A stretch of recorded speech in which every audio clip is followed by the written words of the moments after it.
Hello, everybody. Hello. I think that we are back in action. It is so good to see so many people here in the chats.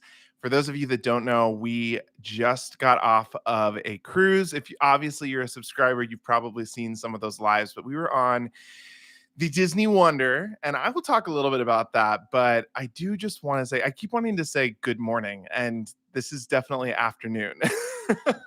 But nonetheless, I do still have a cup of coffee with me just because it is very, very cold here in Indiana. And I'm already missing the Caribbean heat. Even though it wasn't the hottest cruise we've ever been on, it was still a lot warmer than here. And this is the truth of it. We got home and we literally had to shovel ourselves to get the car into the driveway. We had about a foot of snow more on the ground than when we left, and we already had several inches of snow. So it was definitely cold. It was very sad. It was a very sad scene to come back to, but nonetheless, we were really happy to be on the Disney Wonder, and we had a great time. I do, just before we get into everything, want to say a quick thank you to Angela Norton. She sent in a super chat before the program even started today. So thank you very much, Angela. She said, I enjoyed your Disney vlogs and I hope you have a good show today. So thank you. Thank you very much. I think we also have a couple of birthdays in the house.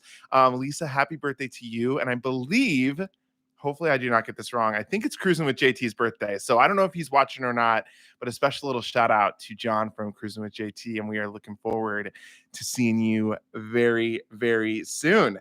So again, thank you so much. I know this is a different time.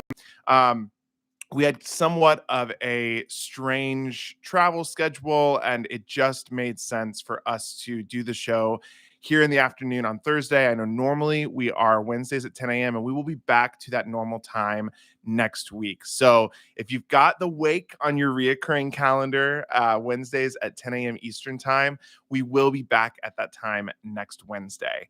And that will be the time that we will try as hard as we can to be going on here on out. But let's jump into some stuff today. It has been another wild week of cruise news. People are really, really upset at the CDC, and cruise lines are making major moves in terms of their policies, masks.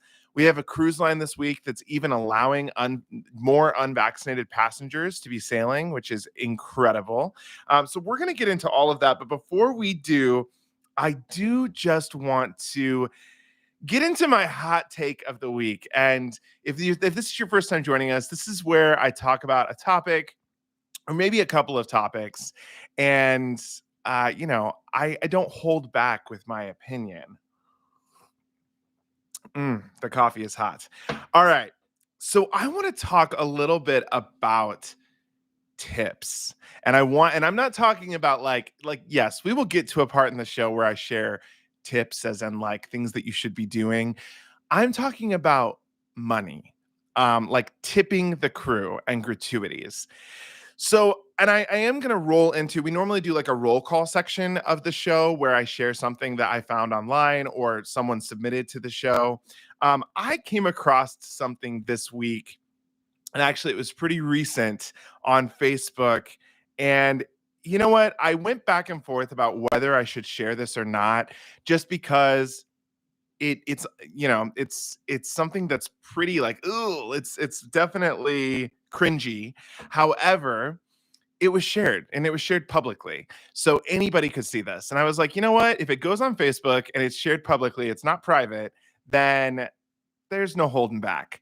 So I follow John Heald on Facebook, and I know a lot of other people do too. And if you don't know who John Heald is, he's basically one of the brand ambassadors for Carnival Cruise Line. He is an awesome guy. I have gotten the chance to meet him, and he has a huge following on Facebook. He has one of the largest followings for, I would say, like a cruise personality on any social media platform. I think he's over like 500,000 people follow him on Facebook.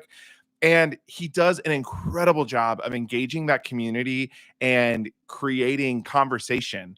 I honestly, he's probably someone that I look up to the most in terms of how he runs a social media platform, just because he does it so well. Something else that I absolutely love that he does is he will post emails from people that he receives and gets, and then he'll tell people to discuss. So he will post an email and then he'll say, "Hey, everybody, go ahead and read through this email and tell me what you would do." Are we having technical difficulties? Oh, I'm a little bit too loud, I guess. All right. So I saw one of his emails that he put up here, and I thought that I would read it, and it has to do with gratuities. So I'm just going to read this. This was an email that he got from from a cruiser, and it sparked a lot of feelings in my heart, and I'm sure it's going to spark a lot of feelings for you as well. So this email read, "Dear John, I'm on Carnival Vista right now and having a blast, and I need your advice immediately if possible. We're with another couple, and it is their eighth cruise. One of them told us that we always remove the tips immediately, and it should be considered nothing more than a bonus for the person that is receiving the tip. Should I say something to them? These are great friends, but this would probably stop our friendship and they would be really upset about this. I don't know what to do. What would you do?" And he responded in a really really nice way and with a lot of grace. But I wanted to talk about this because frankly, if you're going to go on a cruise and you're not going to tip the crew, you don't deserve to be on a cruise ship. If you're someone that is going to just get on board and you're going to immediately remove your gratuities or take off the tips that are going to be going to the crew that's going to be working for you all week and serving you, then you shouldn't be on a cruise ship and you don't deserve to be there. We talk about the crew quite a bit on the show, and we know that the crew are some of the most incredible people in the world. And I say this over and over again, and I'm gonna forever say this and stick to this. The crew on cruise ships provide the best customer service that you can get anywhere. And I firmly believe that. I'm someone again that has a customer service background. I've managed teams of people, teams of customer service professionals, and I think the cruise industry crew outbeats every other person when it comes to customer service. They deserve more than they get. If anything, when you go on a cruise, I would encourage you to highly consider tipping above just the onboard gratuities because that's like the standard. And that is how they get paid. Gratuities are not a bonus. Gratuities are not something that, um, you know, just is like a, "ooh, awesome, I got an extra $5." No, a lot of these people come from families where they are they're providing for the entire family back home in whatever country they're from, and they rely on that money. So when you go on a cruise and you take off your gratuities and you don't tip anyone, frankly, you don't deserve to be there. And you can suck on a rock. I'm just like that made me so angry to read that and know that there's people out there and that this is their eighth cruise. So this is something that they've done over and over and over again. I definitely invite you in the comments to share your opinions and your thoughts on this because tipping is essential as it is a part of the salary that the crew makes. And it is so, so important. All right. I'm going to get off of my soapbox here, and we're going to definitely jump into some of the news that has been happening. And there's actually some breaking news that just came out here in the last couple of hours. So, Princess Cruise Line just announced that they are going to be having their first ever West Coast itineraries for the summer. Princess obviously has had ships on the West Coast many times, but this is going to be the first time during the summer months that they are going to actually have a ship out there doing Western itineraries. So the ship is the Sapphire Princess, and it is going to be going to the Mexican Riviera, the California coast, and Hawaii again for the first ever time. These itineraries look amazing. I was reading through some of them as I was preparing today for the show. I mean, we've got things like 11 nights going down the western coast into the Mexican Riviera to places like Puerto Vallarta and Cabo. There's a lot of other cruise lines that are doing those types of itineraries right now. But it's exciting to see Princess kind of getting on board and doing these itineraries. It's exciting to see them doing the Hawaiian itineraries during the summer months and then the California coast itineraries. Princess in particular has one itinerary that I really want to go on. It's on my list to take, and it is the wine country cruise. So you typically go out of San Francisco, you stop in Oregon, you go up to Washington, and it's all about wine. Something that I promised myself was that in my 30s, I was going to take the time to learn more about the wine that I was drinking and not just buy the cheapest bottle on the bottom shelf. And so that itinerary in particular sticks out to me. But of course, if you're interested in taking a Princess cruise this summer, those itineraries are going to start and they are getting ready to go on sale. I think that they may already be on sale because they did just announce these. And Princess does have reduced deposits and special deals if you do want to get in on one of these deals on Princess Sapphire. So feel free to shoot an email to us in the link below. We would be able to definitely get you some quotes or more information on these sailings. If Princess is something that you are interested in going on this summer, specifically over at the West Coast. Okay, let's talk a little bit about what has happened to Crystal Cruise Line. And this is honestly devastating. It's another moment where I look at what's going on and I just feel so sorry for the crew. If you haven't seen yet, Crystal Cruise Lines has completely gone under. So they are now defunct. They laid off all of their staff this week in their home base office in the United States.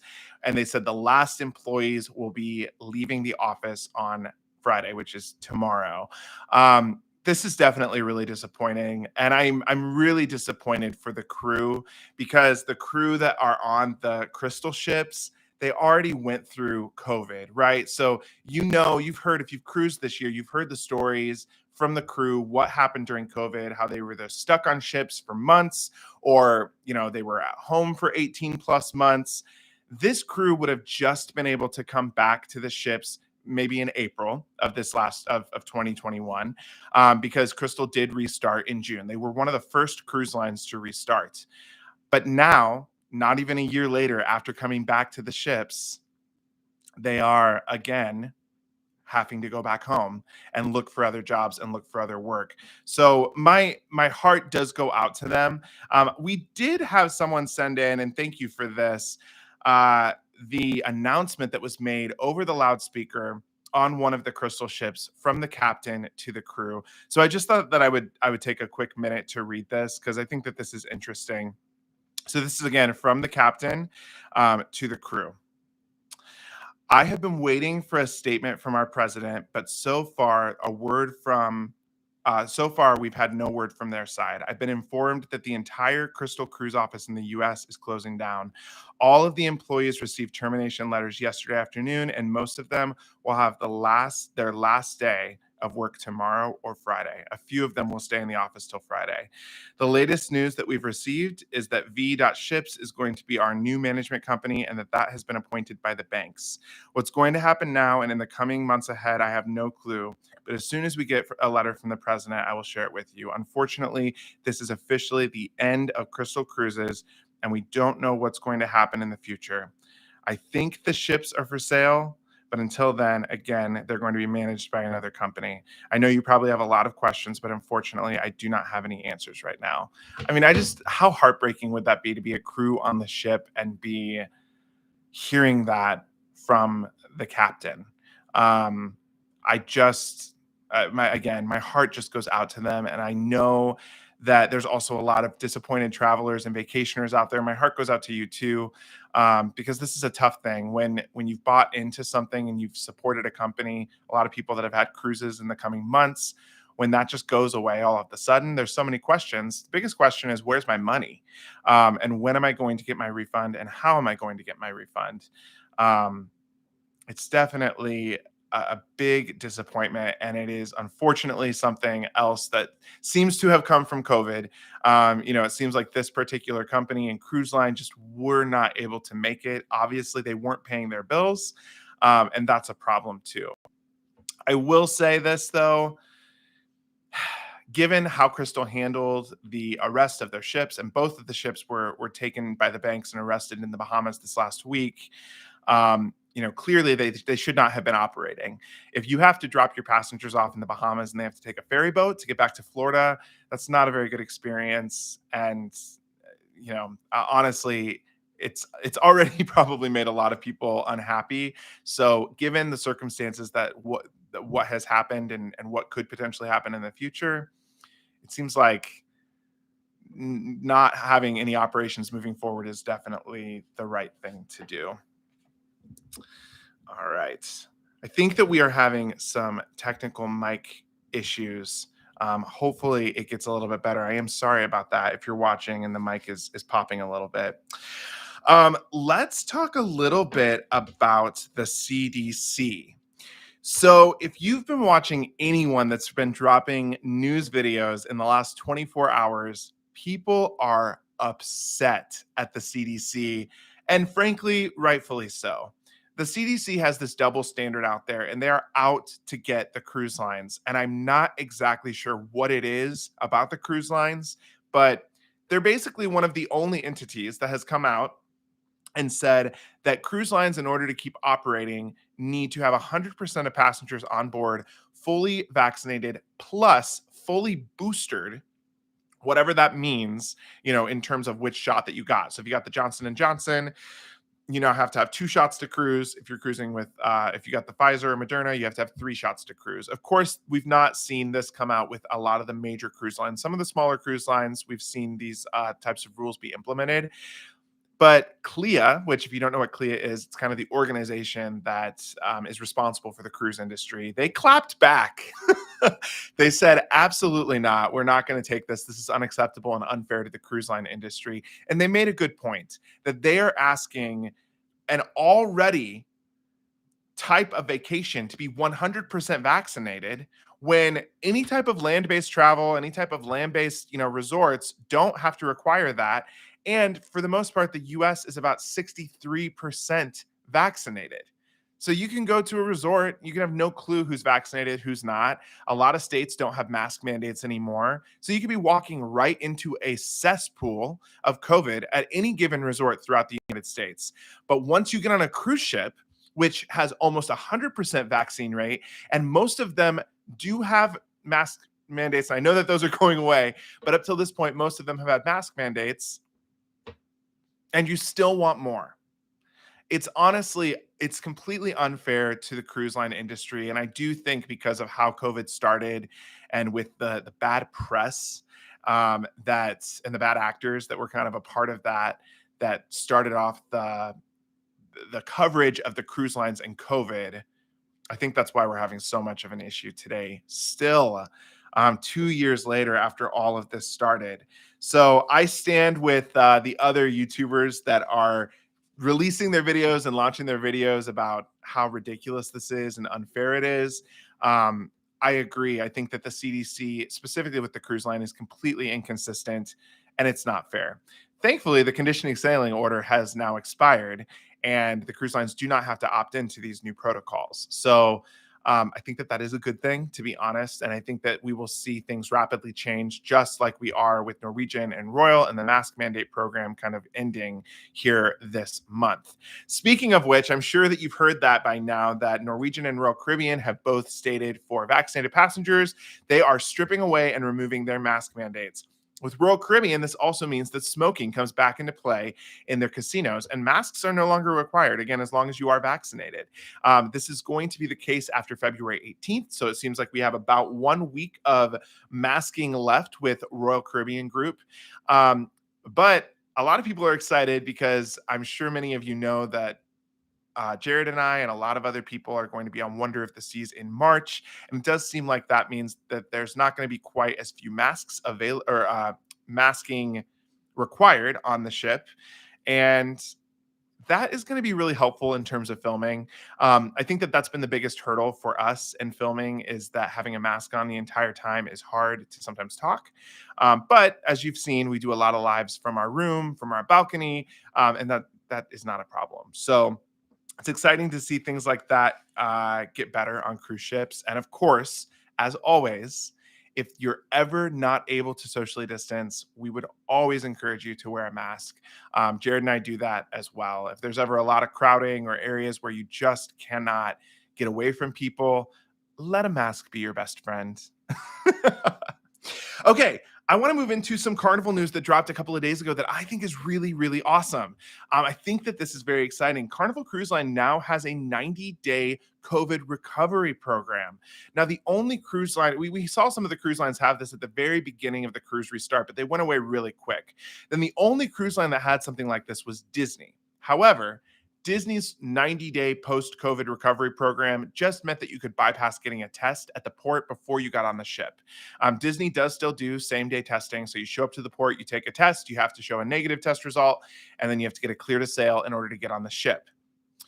Well, Carnival has taken this, let me finish that thought as well. With Disney, if you have had COVID within the last 90 days, you can have a doctor sign off on a letter and then you can bypass that testing requirement. So no test required. You can get cleared to sail before you ever even get to the port and you're all good to go. You don't have to worry about getting like a false positive when you get to the port. So now Carnival.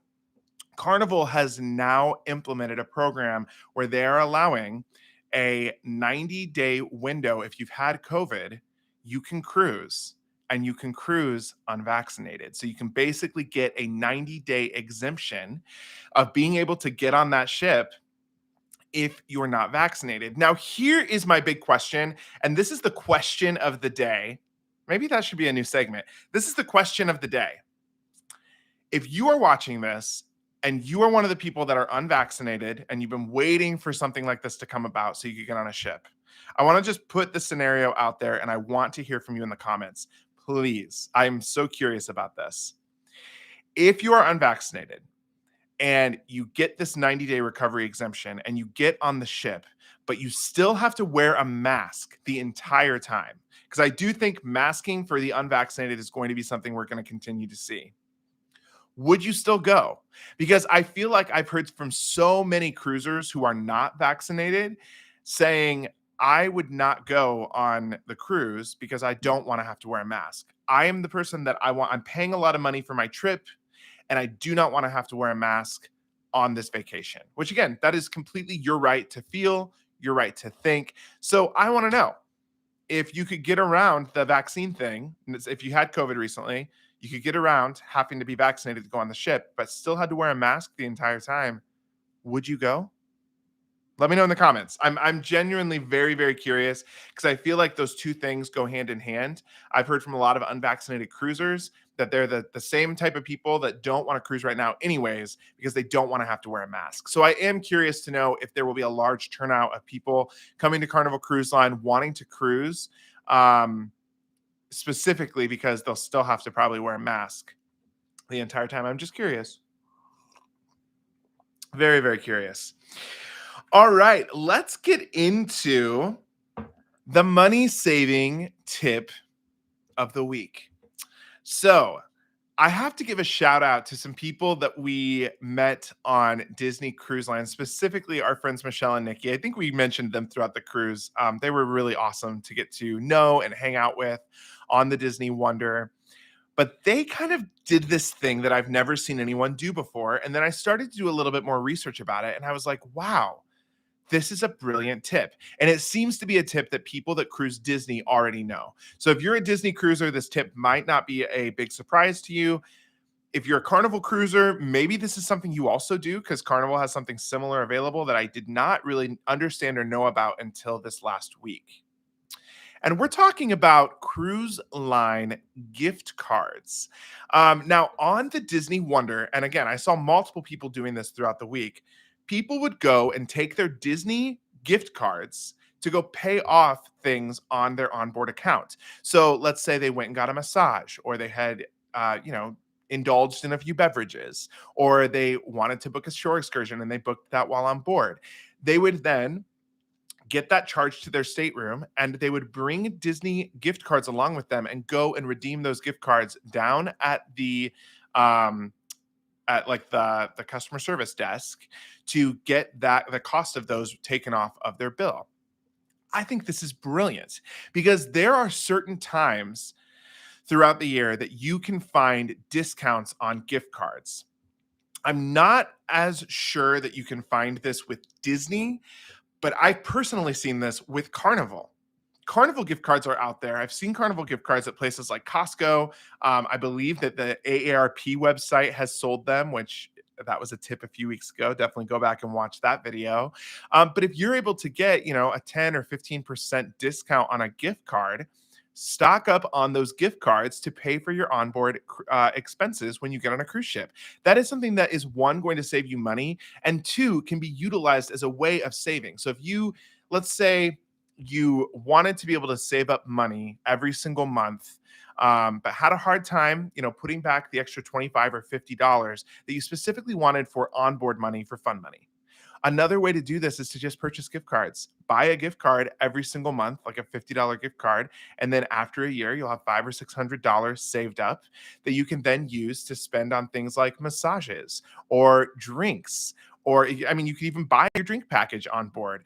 I just thought that this was a really good money saving tip. And it was something that I actually was not super aware of myself. So I hope that, those of you that are watching here along also consider the next time that you're taking a cruise on Carnival or Disney. Now, not all the cruise lines do this. Royal Caribbean specifically, I was having a hard time reading their gift card policy, but it did not seem like you could use gift cards from Royal Caribbean on the ship against your onboard account. So definitely always read the fine print. Know that things could always change. However, I thought that this was just an interesting little tip, and people were doing it all week on the Disney Wonder. I literally heard about this from Michelle and Nikki, and then I was down at the customer service desk on the last day taking care of something else, and a woman came up right next to me, and she was redeeming her Disney gift cards to help pay for her onboard expense, which I thought was I thought that was really cool. So gift cards. All right, let's move on to the tips section of the show. I know we're talking about tips quite a bit, but today we are sharing Jared and I's top 5 tips for embarkation. Believe it or not, depending on what you do, day of embarkation could actually make or break your embarkation day. There is a lot of things that people do right away when they get on the ship, and they do it the wrong way, which causes them a lot of issues. So I'm going to share these top 5 tips. Hopefully, you appreciate these. But tip number 1, pack a backpack and know what to pack inside. If you've never cruised before, what will happen is when you pull up to the port, you drop off your luggage, the porter takes your luggage and puts it on the ship. However, it is vital that you have the following things in your backpack. Things like swimsuit, sunscreen, flip-flops, a change of clothes, any medication, and any passport and documents that you need to get on the ship. Folks, I know someone that this happened to, and this is a literal nightmare. If you pack your passport in your luggage and the porter takes your luggage, there is a good chance your luggage is going on the ship and you are not. I literally know somebody that says, or that did this. They went on a ship, they packed their passport in their backpack or in their bag, their checked luggage, and then when they went to pull it out for embarkation and getting on the ship, they could not get on the ship because their passport was nowhere to be found. So they ran back to the porter. They were like, "Oh my gosh, we need our bags." The porter was like, "The bags are already on the ship, but we'll see what we can do." The luggage was never found, and that cruise ship sailed away without the passengers and left them there at the dock. Don't let that happen to you. But even more importantly, some of these other things like your swimsuit and change of clothes, not always will your luggage arrive to your stateroom right away. I will say, since the cruise restart, luggage has gotten to the room a lot quicker. However, that's because there's a lot less people on board. When sailings resume and you have 100% capacity on ships, there's a chance that your luggage might not make it to your room until later in the evening. And you don't want to be stuck in whatever clothes you had just had on your back. And with the inability to get in the pool or potentially go to dinner. So Jared and I always pack a change of clothes. We always pack our sunscreen. We always pack our flip-flops, anything that we would need for a pool day, because we often like to jump in the pool at some point before dinner on embarkation day. Tip number 2, I know that was a lot to unpack. That was just tip number 1. We got 5 of these. Tip number 2, arrive to the port on time. And I'm not specifically saying like don't be late. What I'm saying is don't be early.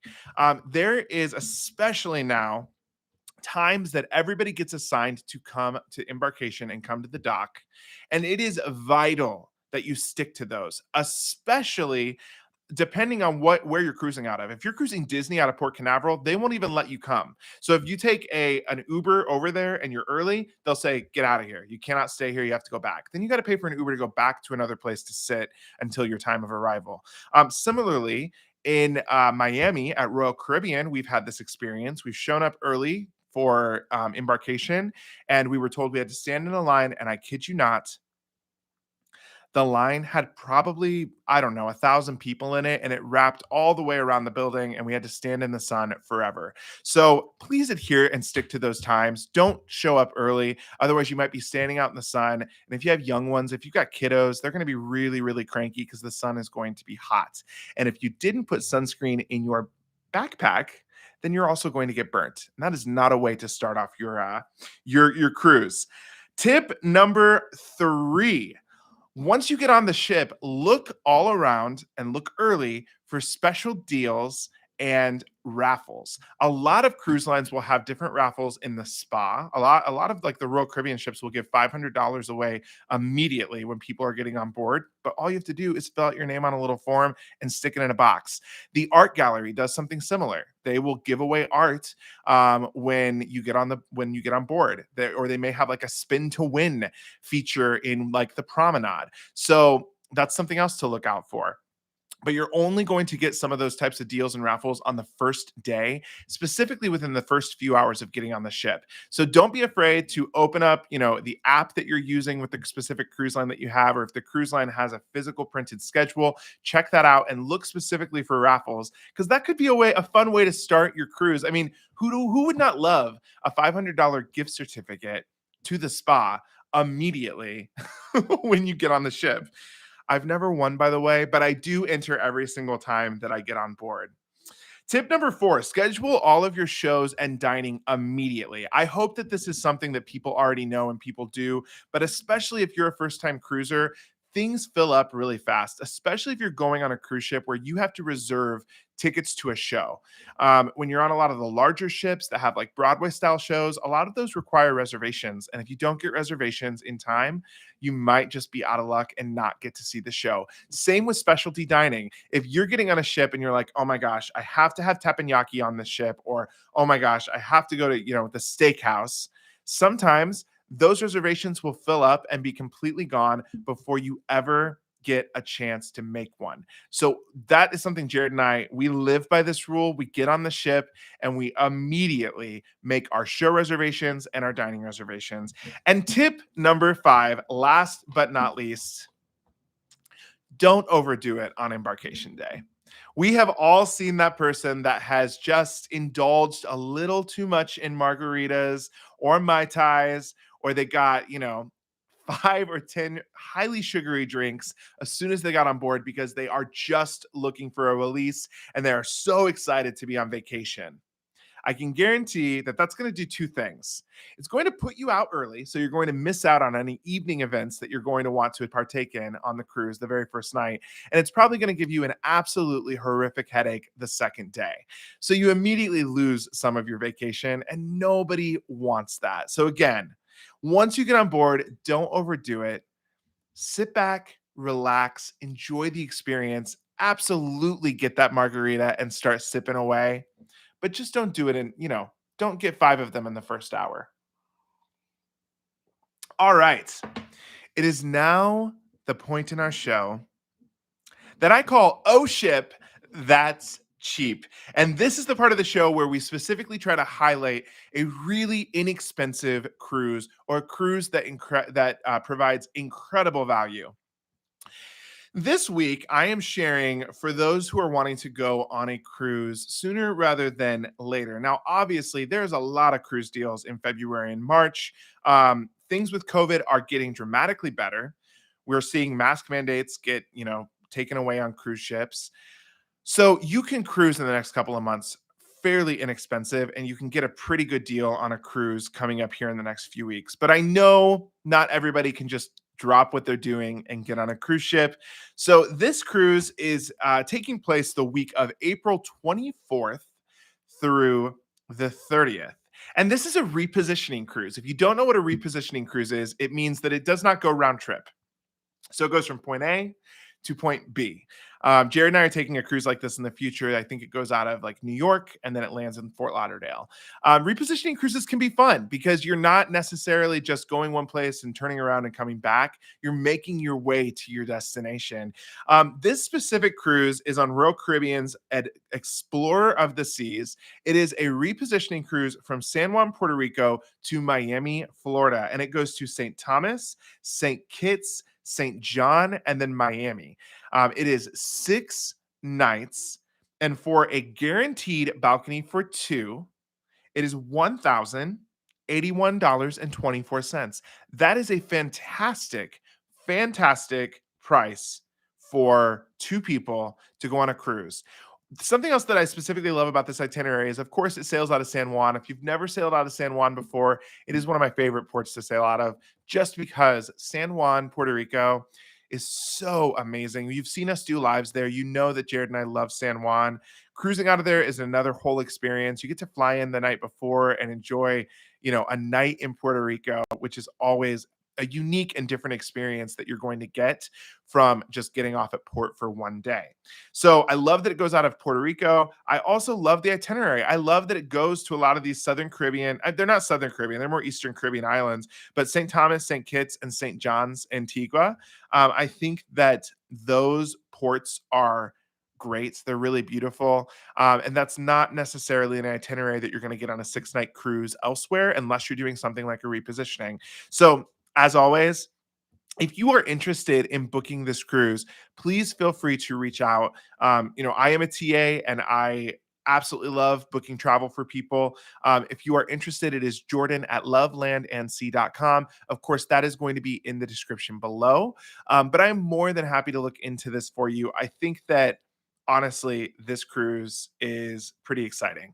And if you've never sailed out of San Juan, Puerto Rico before, I highly, highly encourage you to. Now, there's one other thing that I do want to talk about today that I do just want to tease because this is something that's coming up fast and furious. And I do want to make sure that no one misses out on the opportunity to take this trip for us. If you've been following us, you know that we have a number of group cruises coming up. Our first group cruise is coming up in less than 60 days. We cannot wait. We're going to be on Odyssey of the Seas, and we are going to be living it up the first week of April on that cruise ship. We honestly could not be more excited about that trip. However, if you are interested, I've talked about this before. Jared and I are going to be in Mexico for Memorial Day, and we are inviting you to come with us. So we're going to be in Mexico at Planet Hollywood Resort. It is an all-inclusive vacation. So this is a little bit different from a cruise line. This is an all-inclusive resort. However, we recently put we put a survey out and asked people, where do you want to see Jared and I go next? And the top two answers were tied: river cruises and all-inclusive resorts. So here you go. You've got an all-inclusive that you can join us for. If you use the code JJCruise, you get $15 off, but please reach out to me at, again, jordan@lovelandandsea.com, and we will be more than happy to hook you up. All right, that is the show today. Thank you so much for watching. I really appreciate it. I apologize that we did not have time to get to a couple of questions here, but until next time, we will be live again Wednesday at 10 a.m. And again, thank you so much for watching. And thank you. I know my mother-in-law is watching. She bought this mug, so cheers to her. And we appreciate you watching. We thank you for watching. And until next Wednesday at 10 a.m., we will see you next time.